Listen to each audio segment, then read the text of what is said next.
Pain. The word of the day is pain. I don't have a lot of pain right now. It's a beautiful day, beautiful blue sky. I've got my hat, beautiful waterfall, beautiful city here in Medellin, Colombia. I don't have a lot of pain today, but we learn from pain. You know, we need pain to grow. We need pain to learn, right? You don't grow muscles without some amount of pain when you go to work out, when you go to exercise, right? We learn things from our parents with either pain or the threat of pain, right? Either we obey our parents because we're afraid they're gonna spank us or something, we're afraid of pain, and so we don't touch the hot stove because we're afraid of them, or we ignore them, we do touch the hot stove, and we get burnt. We learn from pain. That's just how humans work. It's no different with Bitcoin. It's no different with money. People learn through pain. Why don't people understand that fiat currency is trending to zero? Why don't they understand that? It's because they've not gone through enough pain yet. They have never lived through hyperinflation. They've never lived through a dramatic inflationary period in their lives, right? And the people that have undergone pain don't see a better way to avoid that pain in the future, right? They just assume, hey, this is how it is, this is how it's always going to be, there's always going to be a certain amount of pain, right? Everything to do with learning has to do with the kind of pain or pain tolerance we have. And that's why most people ignore Bitcoin. It's because they're afraid of the pain of volatility for Bitcoin. They're afraid of the pain of the unknown. They're afraid they're going to make a mistake. They're afraid that they're going to look like an idiot because they don't know what they're talking about, right? Pain is the name of the game.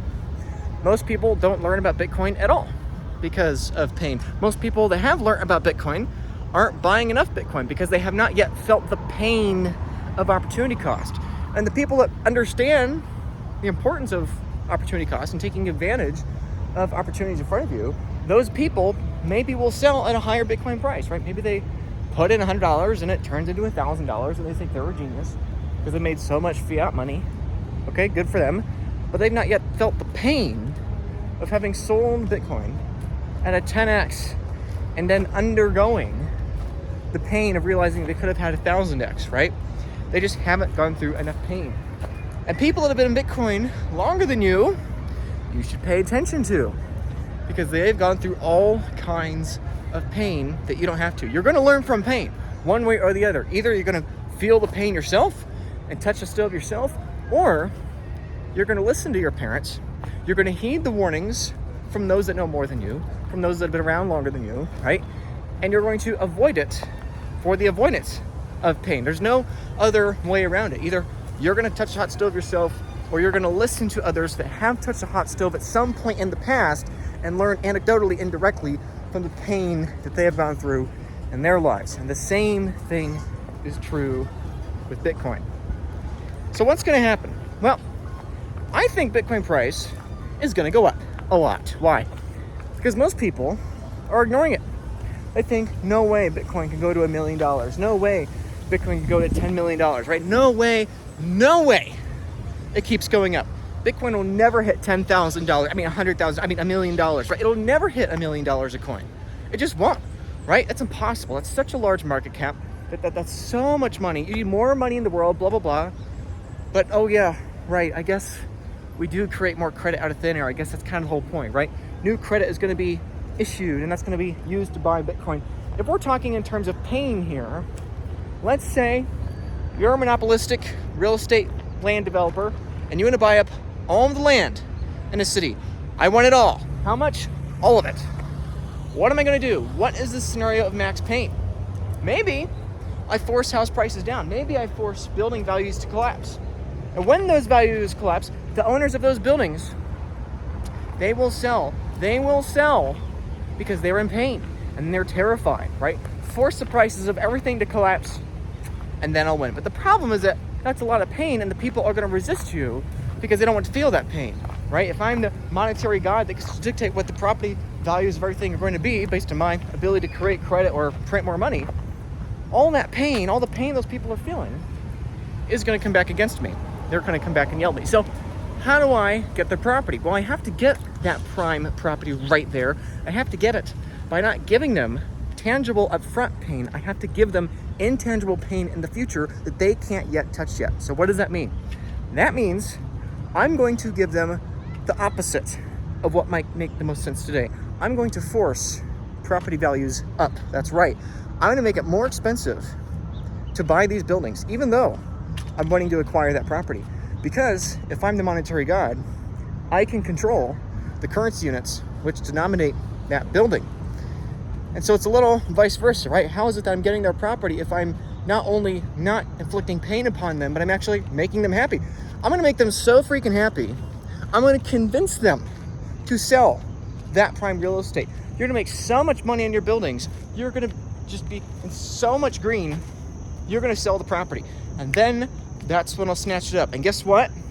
I'll keep printing that money. I'll keep printing it and I'll buy it for myself, right? If that building is worth $1 million, the most probable path for me, the monetary dictator, to acquiring that building is not for me to force property prices down 90% to make it worth $100,000. The most effective way, the most probabilistic way for me to acquire that building is to print a bunch of money, force the value of that building up by a factor of 10 to 10 million, then they sell it because they're in the complete opposite of pain. They're in complete euphoria.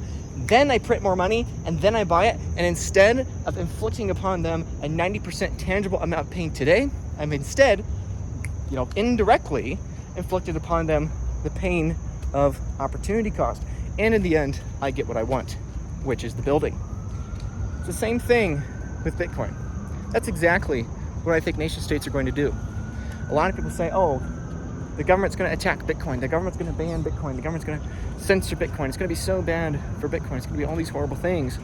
And I think in the past, people were afraid, oh my gosh, the government's going to force Bitcoin price down 90% when the government comes out and they ban Bitcoin. I don't think that's how the government's going to attack Bitcoin. I think what they're going to do is they're going to do exactly what I just said.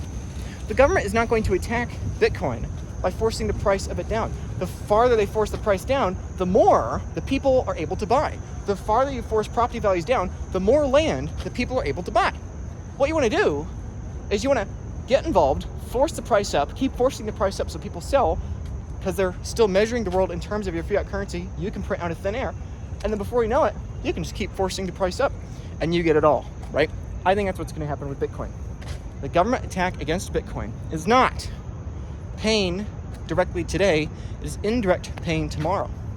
I think what they're going to do is they're going to send every single coin, they're going to send it up to $1 million, $5 million, $10 million, higher for longer. They're going to send Bitcoin a lot higher than what we expect, and probably it's going to remain there for a lot longer than we expect. And when they do that, some puppies, when they do that, I think that's going to be when it's really tempting to sell. You'll be so tempted to sell. It could be so much green. You're going to have more fiat dollars than you've ever had in your life. You're going to be sitting on 100 times more currency than you ever thought you needed to retire. It would be so tempting to sell it. And guess what? As soon as you sell it, they snatch it, they acquire it, and they keep forcing the price up. You acquire one Bitcoin. You work so hard to get one Bitcoin at $100,000. Then it goes to $10 million and you sell it because you think it's more fiat than you'll ever need. Or you only sell half of it or whatever it is. Then they take the rest of it and they keep forcing the fiat price up. If their main tool is a money printing levered machine to keep issuing more dollars, why would they work against that tool that's in their favor in the zero-sum game and force prices down when they could just keep forcing the price up? That's how they're going to get your Bitcoin. They're going to enter Bitcoin and co-opt Bitcoin from the inside, trying to take your Bitcoin. And they're going to try to convince people to all kinds of shenanigans, right? My point here is that most people are only going to learn through pain.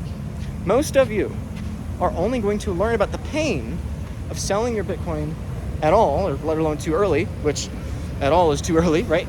You're only going to learn through that pain by doing it yourself. I've made that mistake before. Most other people in Bitcoin have made that mistake before. Likewise, a lot of other people right now are really curious about, hey, what about Coinbase's new program where you can borrow a bunch of money? Hey, how you doing? You going home? You're going back? Oh, you're going to dinner? Okay. Okay, I'll see you there. That guy. He knows what I'm talking about. I won't put him on camera here, but he's gone through pain before. He's seen a thing or two, right? You got to listen to the people that have seen a thing or two. You got to listen to the people to understand that if you go on Coinbase and you take out a loan with their new cute little yield or lending product, oh, I can take a Bitcoin and I can borrow 50% against an LTV and take that half a coin, borrow against that 50% LTV, and then I have a quarter of a coin, and I can take that quarter of a coin, you get another 12.5 million sats, and blah, blah, blah. Like, you can do that, but you've not learned through pain. Because if you had gone through pain, you would not be doing that anymore. And if you were listening to people like myself or many other people that have been in Bitcoin and seen a thing or two, I'm telling you, please learn anecdotally from what I'm warning you about, okay? My team and I, at Bitcoin Advisor, we got a team of 40 people. We talk to thousands of people a year. Most of them, pain is the word of the day.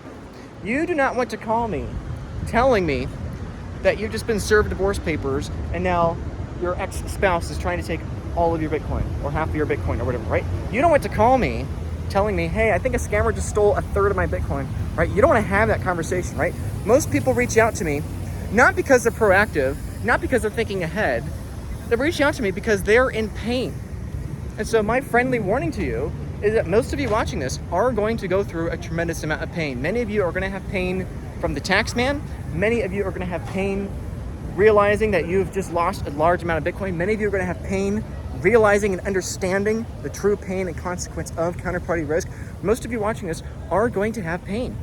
And I make these videos, I share these things, I try to share education, information, because you all are the people that I think, more than anyone else in the world, should have a larger share of the Bitcoin network, of the Bitcoin supply. You all were here way earlier than most people. You all were part of the 1% that understood the pain of fiat currency, of what it was inflicting into the world. And so I think you uniquely deserve to put in the work, acquire Bitcoin, and own more Bitcoin than the 99% of people that never even considered the pain of people in other countries, right? Here in Colombia, there's a decent amount of pain, a significant amount of pain with people here with the fiat system. Most people here in Colombia make somewhere between $2,500 to $4,000 a year, right?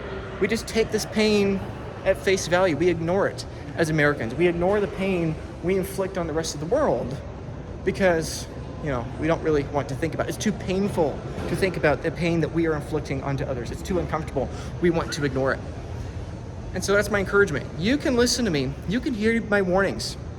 You can say, Luke, I really should start taking UTXO management seriously. Luke, that 40% estate tax, it sounds pretty scary in case something were to happen to me. Luke, I really should start thinking about my exit strategy for MicroStrategy or whatever my proxy is back into Bitcoin. Luke, I really should be taking self-custody seriously. Luke, I really should be making sure I mitigate this risk, that risk. You can ignore me, and you can do all these things on your own. There's nothing stopping you. And in fact, there's nothing stopping you, and most of you won't be stopped. You will keep racing down this track to one of the most painful events in your life. And I'm telling you, we are not out of the woods. If you think FTX was the final exchange to go down, you are naive. If you think you're going to magically manage everything self-custody wise 100% efficiently, successfully, with 0 point of failure while you're holding a life-changing amount of Bitcoin, you're kidding yourself, right? If you think that you're going to make it through by avoiding the tax man just by saying that you've lost your keys in the boating accident while doing no work at all, making sure that your tax situation is maximized for efficiency and that you are properly avoiding taxes, right? Not evading, but avoiding, right? You're kidding yourself. You have to learn from pain. Either pain on your own, which most of you are going to go through, or pain anecdotally, learning from others. There is no other option. So that's what I'm warning you to do. That's what I'm warning you to pay attention about, is that you're going to go through pain, whether you like it or not. And we have to make sure that as few of you as possible have that kind of pain.